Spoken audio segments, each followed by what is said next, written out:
Iran दे नाल मुज़ाकरात कर रहे हैं। ईरान डील चाहता है लेकिन बोलन तो डर रहा है। अमरीकी सदर डोनाल्ड ट्रंप कहते हैं ईरान क्यादत डील दा बोलेगी तो अपने लोगों के हथों मरेगी। ईरानी क्यादत नूं साडे हथों मरन दा भी डर है। ईरानी बहरिया ते फिजाइया सब खत्म। ईरान दे कोल हुण कुछ नहीं बचा।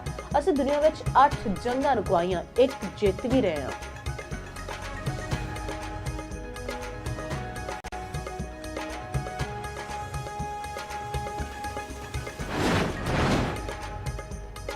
अमेरिका के नाल मुज़ाकरात हो रहे ने, ना कोई इरादा है।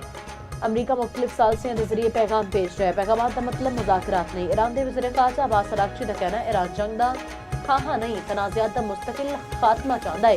पड़ोसी ममालिक खुद नूं अमरीका की जंग तो दूर रखन।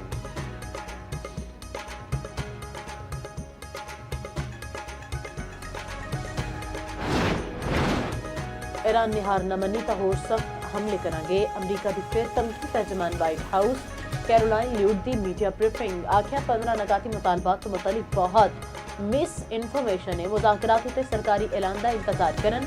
नायब सदर नाल इख्तलाफात की खबरां बेबुनियाद करार।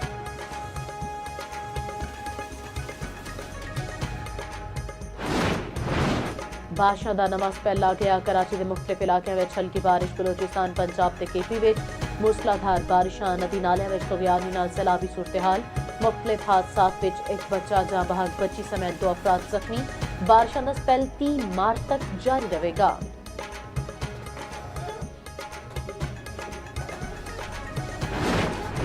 ते सोशल मीडिया प्लेटफॉर्म मेटा ते गूगल अमरीकी अदालतां विच केस हार गए। दोनों कंपनियों उत्ते $3 लाख हर्जाना आयद। जीडी का कहना है कि मेटा ने फेसबुक ते इंस्टाग्राम उत्ते बच्चों के जिनसी इस्तेहसाल नूं मुमकिन बनाया। मेटा ते गूगल का जूरी के फैसले के खिलाफ अपील दायर करने का ऐलान।